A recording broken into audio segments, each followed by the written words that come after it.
My friends, so when we talk about enchantment and disappointment, notice how our emotions change. We can, so to speak, experience a feeling of euphoria, as well as a feeling of a certain disappointment, and so on. We can be enchanted by ourselves and others, just as we can be disillusioned. And this affects our lives. I spent some time on forums that talk about disappointment, and there I crystallized the main thoughts, or, so to speak, the main processes or life guidelines. What are people disappointed with? Here they are on our slide. People are disappointed in other people. Why? Because other people can deceive us, can let us down, can refuse to help in the most difficult times. One man said, "I'm disillusioned with fairy tales, because in fairy tales, good always triumphs over evil, but in life, things are far from that." People are disappointed in themselves because they didn't achieve something they planned. A sweet girl says, "I was a straight A student, and now I work as a salesperson. I had planned and so on." Quote. Another person says, "I got a higher education, but it didn't make me any better than those who didn't." And look, when we look at this, there are different reasons. Men say, "I'm disillusioned with women." Women with men.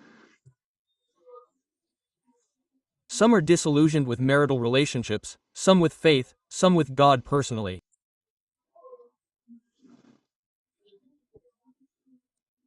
And so, when we talk about the areas in which you and I can be disillusioned, they are very, very diverse. And even if some of your disappointments, or even just one of your disappointments, don't fit into these statements, you can identify it for yourself. We'll add to it later. So, we have a slide with a biblical text. But, in my opinion, it's very important for us to understand this root, how it is formed, this enchantment and disappointment. Because understanding the mechanism itself will allow us to achieve a certain healing, restoration. Look, the Bible tells us that the serpent was more cunning than all the beasts of the field, and he had a dialogue with Eve.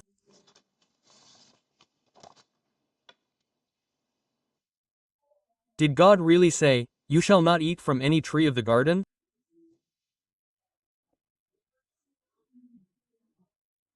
You know, my friends, when we talk about evaluating certain components, it's important to determine to what extent we have the right to evaluate them, because very often we don't have enough information, but we want to look good.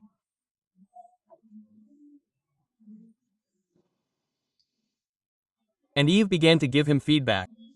"Oh, no, we can eat the fruit from the tree. Only about the fruit of the tree that is in the middle of the garden did God say, 'You shall not eat of it or touch it, lest you die.' And he said to the woman serpent, 'You will not surely die.' But God knows, I think this is the key idea, that on the day you eat of it, your eyes will be opened, and you will be like gods, knowing good and evil." You know, I've never heard a more motivational message. I hear a lot of motivational messages. Now you will be like gods. But the devil has beaten us all to it. He says, "You will be like gods, knowing good and evil." And I understand that we all want to be like gods. We want to lay blame on the sick. We want to perform miracles, whatever else we want. But in this vein, it's important for us to determine to what extent we've fallen into the zone of enchantment, because I want to.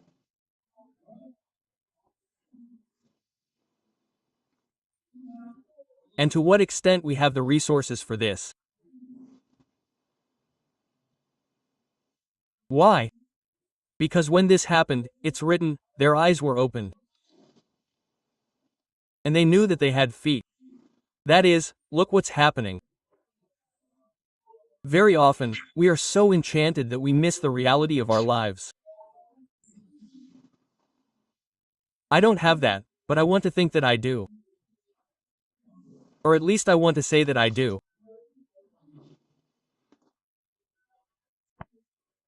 And when we talk about a deeper look at disappointment, why it arises, there are some pretty serious studies, very interesting studies, studies on monkeys, and so on. And neurobiology tells us that there is a problem with dopamine in our brains.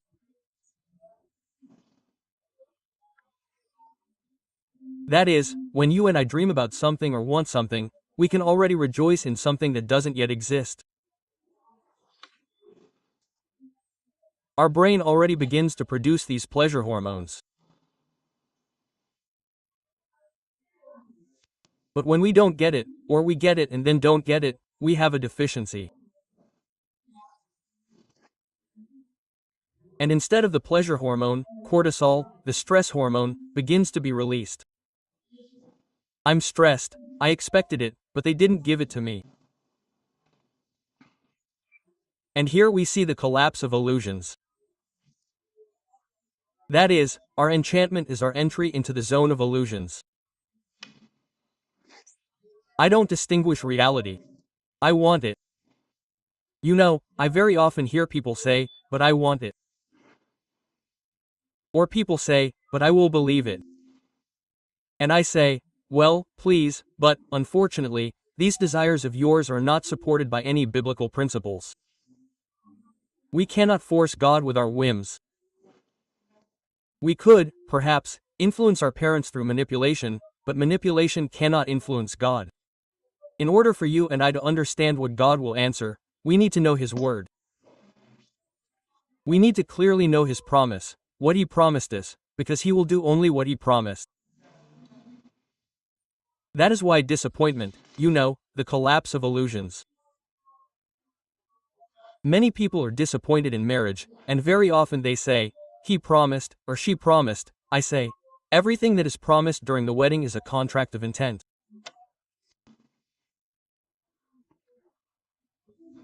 Because neither of these two has yet proven their ability to love long-term.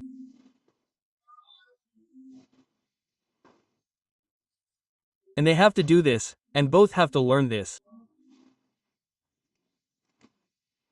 So, forgive me. Well, and, of course, it is important for us to pay attention to the fact that the roots of our expectations go back to childhood, when our parents or, as we have already heard there in disappointment, as they tell fairy tales that good will always triumph.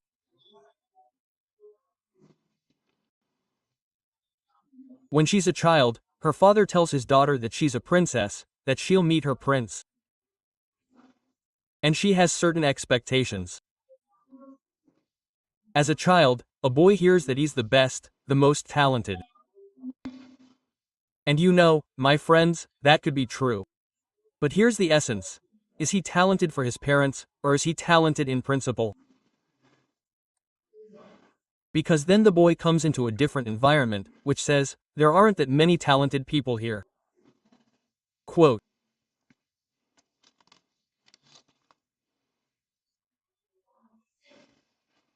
And in this vein, these discrepancies with expectations begin to create a problem. Often, this is a problem even of our own discrepancies with someone else's expectations. My mother wanted me to achieve something, and so on. The teachers believed in me, or wanted me to, as I say, feel very good. They didn't want anything from me. And when I went to my alumni reunion, they found out I had a master's degree in psychology. My favorite teachers said, Nikolai, I don't believe it. I said, well, that's just how it happened in life, by chance. So, that's why here, when we talk about these elements, there is another point. This is our inability to be flexible or adaptable.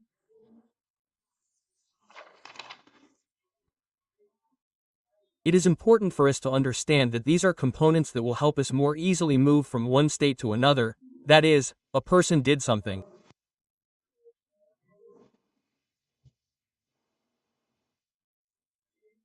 And it did not coincide with our expectations, and we accept as a fact that yes, perhaps this person did not owe us what we expected.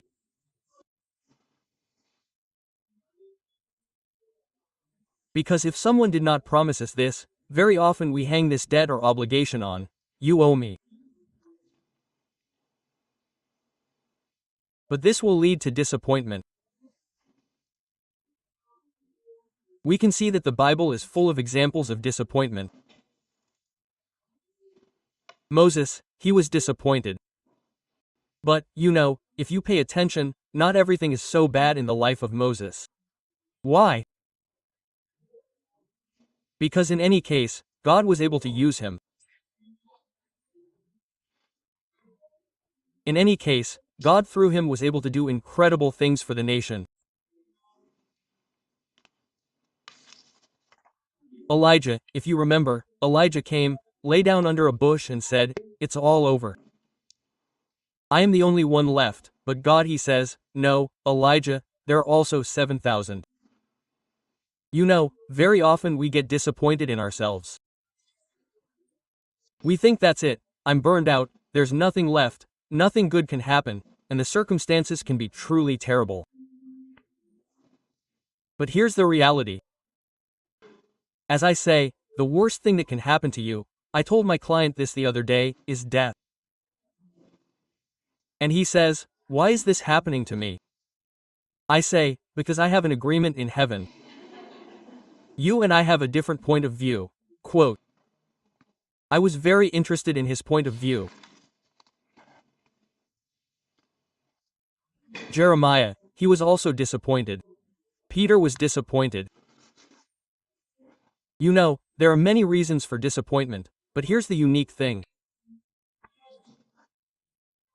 If we use disappointment correctly, it will give us the foundation for lessons. It will give us the resource for a better quality of life, because life is filled with such opportunities. The disciples on the road to Emmaus. So, look, we can experience disappointment, and perhaps you, well, as we've just seen, have certainly experienced disappointment.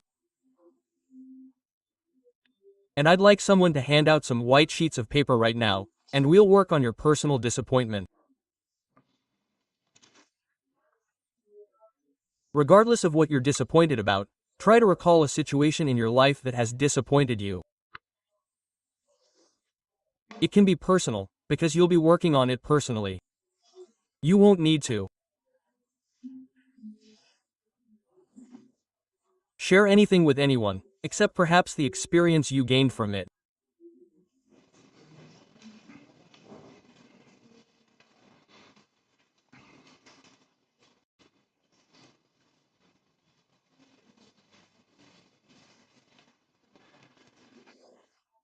This technique is called, quite simply, psychological afobazole. Have any of you taken afobazole? You, see, as they say, you know what it is, right? That. Some people prefer Finbud? Yes, well, what can you do? Well, to each their own. So, my friends, you'll now be handed out some sheets of paper, and look, we have certain processes. First, try to recall a specific situation and describe in as much detail as possible exactly what you expected from yourself, from others, or from the future. That is, clearly define or try to recall your expectations. Because, as we've already said, disappointment is rooted in the fact that our expectations weren't met. Here's a recommendation. Don't avoid your feelings in the moment. That is, allow even your feelings, whatever they may be, to surface regarding this situation.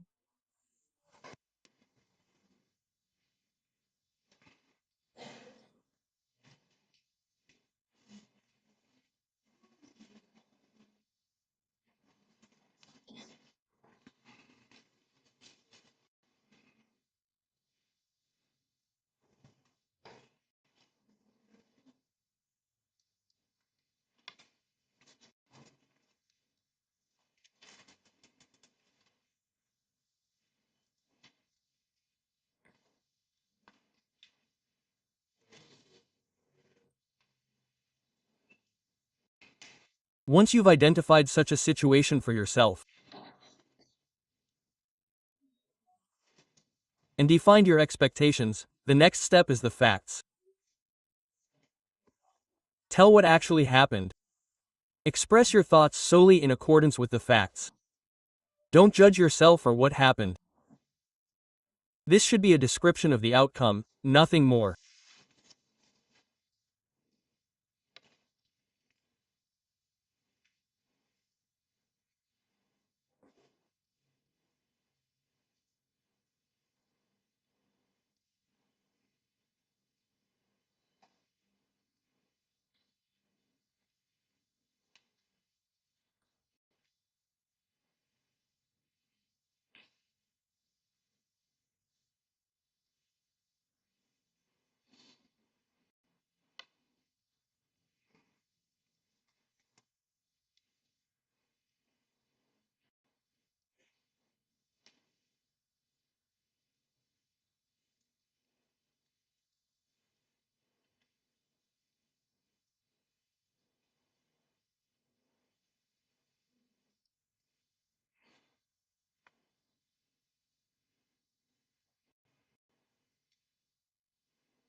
The next step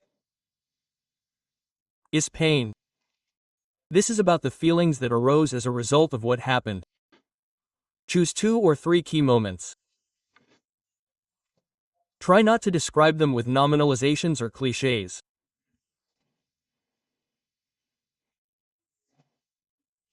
but with the true pain of what happened.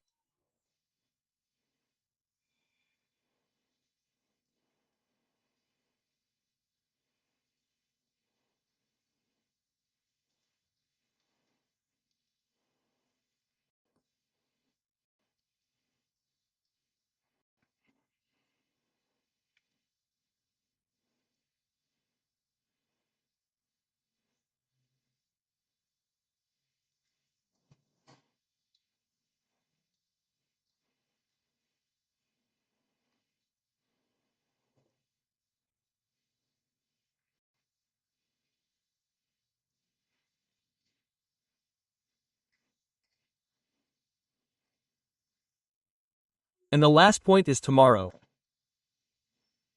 As a result of what happened, we gained a certain amount of experience. It's a rather painful experience, but still an experience.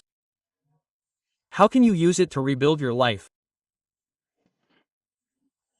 What needs to be changed, removed, or added in your behavior or work to fill your life with meaning?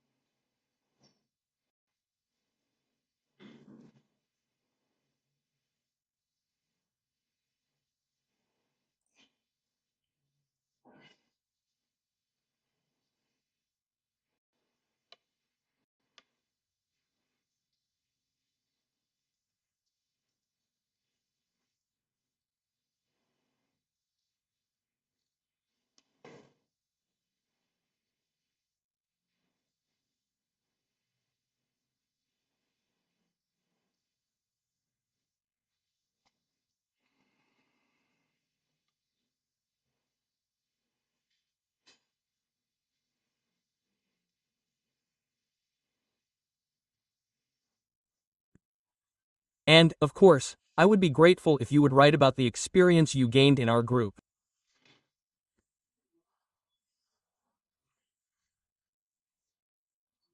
Because here, as you can see, there's also the letter L. It mostly involves working with other people, when we share everything that happened with others or work through it together so that someone else can see from the outside what we lived through and how we lived it.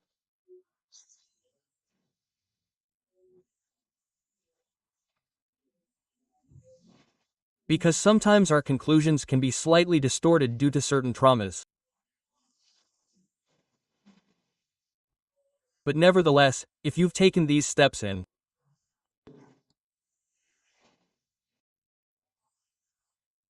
achieved a certain result, you've gained a certain experience, it would be wonderful if you simply shared your experience in our group. Uh-huh.